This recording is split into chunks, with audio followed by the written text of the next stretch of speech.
कृष्ण की वाणी। बच्चे, अभी गर्मा गर्मी का माहौल है मेरे बच्चे। अभी बहुत ज़्यादा माहौल ख़राब है मेरे बच्चे। हालात बिगड़े हुए हैं। अभी इस समय ना तुम्हें शांति से काम लेना चाहिए। अगर तुम भी भड़क जाओगे, तुम भी गुस्सा करोगे ना, तो बात बिगड़ जाएगी मेरे बच्चे। और तुम्हें शांतिपूर्वक काम करने होंगे, समझदारी दिखानी होगी। अगर तुम भी भड़क जाओगे और गुस्से में आकर कुछ अपशब्द कह दोगे ना, तो गलत हो जाएगा मेरे बच्चे, और बहुत गलत हो जाएगा। इतना गलत कि समेटना बहुत मुश्किल हो जाएगा आगे चलकर। अभी तो तुम गुस्से गुस्से में आकर कुछ उल्टा सीधा कह जाओगे, लेकिन जब मन शांत होगा ना, जब तुम शांत होगे, तुम्हारा दिल शांत होगा, तब तुम्हें समझ में आएगा कि तुमने कहाँ कहाँ क्या क्या गलती की, तुम्हें किसके सामने क्या नहीं कहना चाहिए था। पता है क्या होता है? सामने वाला व्यक्ति इतना कमज़ोर है ना मेरे बच्चे, बुद्धि से, कि उसे यही नहीं पता कि किसके सामने मुझे क्या बोलना है। और वो क्या करता है?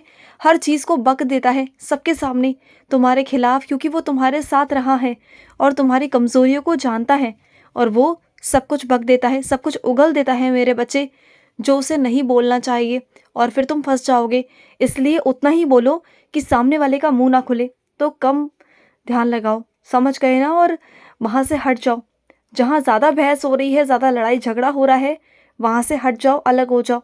और सुनो, कई लोगों का लक्ष्य और कई लोगों की नज़रें हमेशा तुम पर ही टिकी रहती हैं, कि बस घर में कोई भी बात हो, किसी भी तरह की हो, बाहर की हो, अंदर की हो, कहीं की भी हो, वो सब घूम फिर कर तुम पर आ जाती हैं। सब कुछ घुमा फिरा कर, सब कुछ करके वो तुम पर ला के रख देते हैं।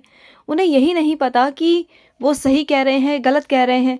बस उन्हें ये पता है कि तुम गलत हो, और तुमसे वो बहुत चिढ़ते हैं। और इस वजह से ना, वो सारी बातों को घुमा फिरा कर तुम पर लेकर ख़त्म करते हैं। क्योंकि वो तुमसे इतना चिढ़ते हैं, इतना जलते हैं ना, कि उन्हें दीन दुनिया से कोई मतलब ही नहीं है।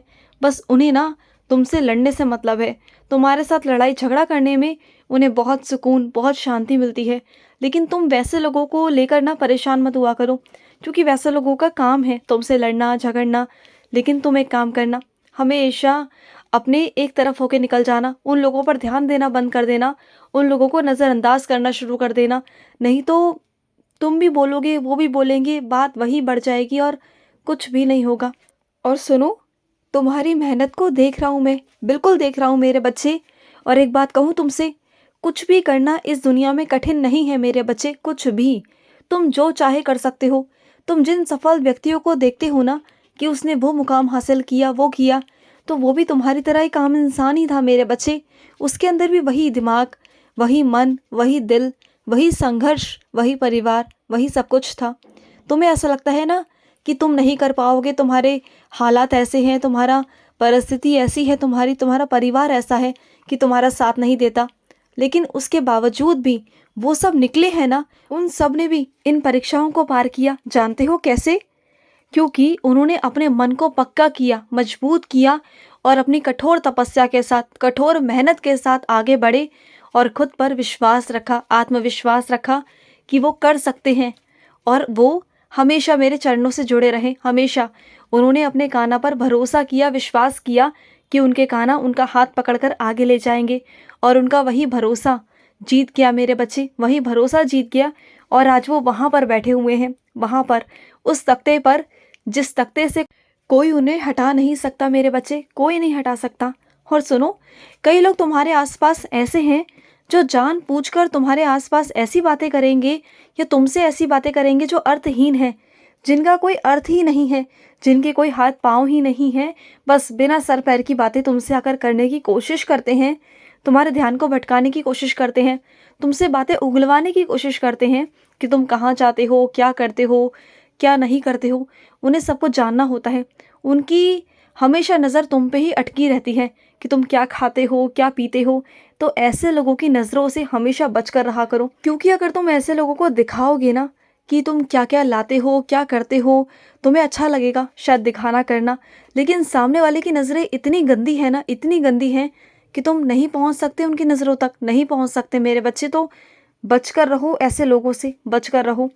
और सुनो, तुम जिस संख्या को चुनना चाहते हो, तुम किसी भी संख्या को चुनो, बस अपनी आंखें बंद करो, और तुम्हारी आंखें बंद कर कर जो भी संख्या तुम्हारे सामने आए, उसे चुन लेना मेरे बच्चे।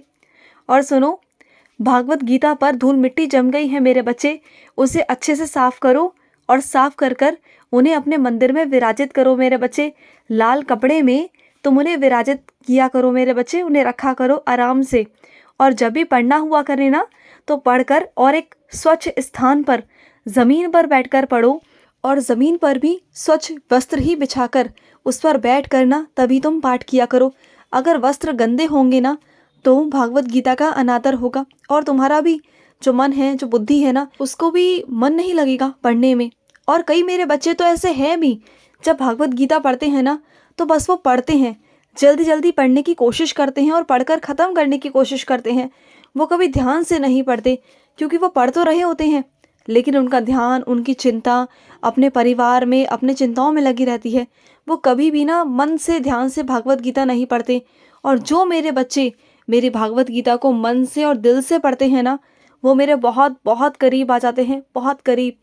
उन्हें महसूस होता है मेरे होने का एहसास, कि मैं उनके पास हूँ, मैं उनके दिल में हूँ, उन्हें एहसास होता है।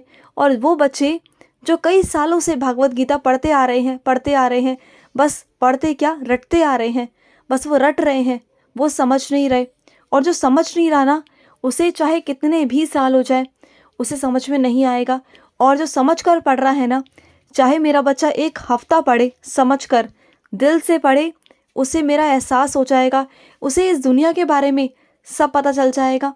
उस कलयुग का मालूम पड़ जाएगा कि इस कलयुग में कितने जाल बिछाए हुए हैं और तुम कितने जालों में घिरे हुए हो, कितने तुम इस युग में घिरे हुए हो, कितने बंदिशों में तुम हो। इस बात को तुम्हें समझना होगा। और सुनो, जहाँ चीज़ों को प्रेम पूर्वक समझाया जा सकता है, प्रेम पूर्वक सुलझाया जा सकता है, तो उसे प्रेम पूर्वक सुलझाने की कोशिश किया करो मेरे बच्चे। और सुनो मेरे बच्चे, तुम्हें जो परेशानी है, जिस चीज़ की बीमारी है ना, तो उसकी अलग अलग डॉक्टरों को बदलो मत, बल्कि एक विशेषज्ञ को दिखाओ। अगर तुम्हें पेट की परेशानी है तो पेट के विशेषज्ञ को दिखाओ, अगर तुम्हें दिल की परेशानी है तो दिल के विशेषज्ञ को दिखाओ। ऐसे हर डॉक्टर के पास में भटकना, अपने पैसों को व्यर्थ करना सही नहीं है मेरे बच्चे।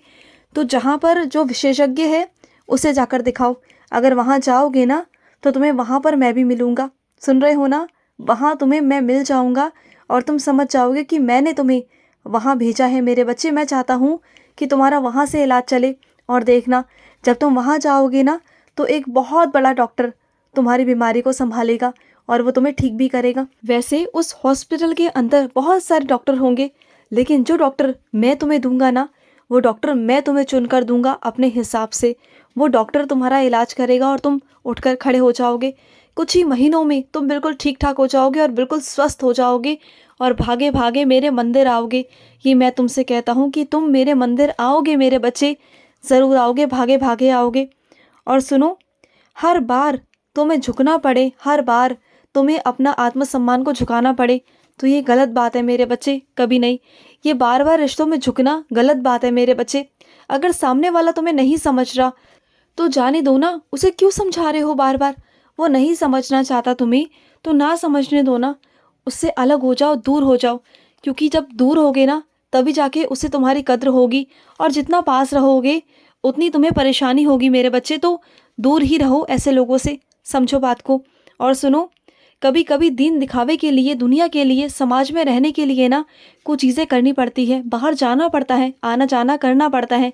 ऐसा नहीं कि तुम घर के 4 दीवारों में बंद हो जाओ, ये गलत है मेरे बच्चे। अगर कहीं से बुलावा आ रहा है तो वहाँ ज़रूर जाया करो, चाहे थोड़ी देर के लिए जाओ, लेकिन जाओ ज़रूर मेरे बच्चे। खुश रहो। आज का कृष्ण संदेश समाप्त हुआ। जय श्री कृष्ण।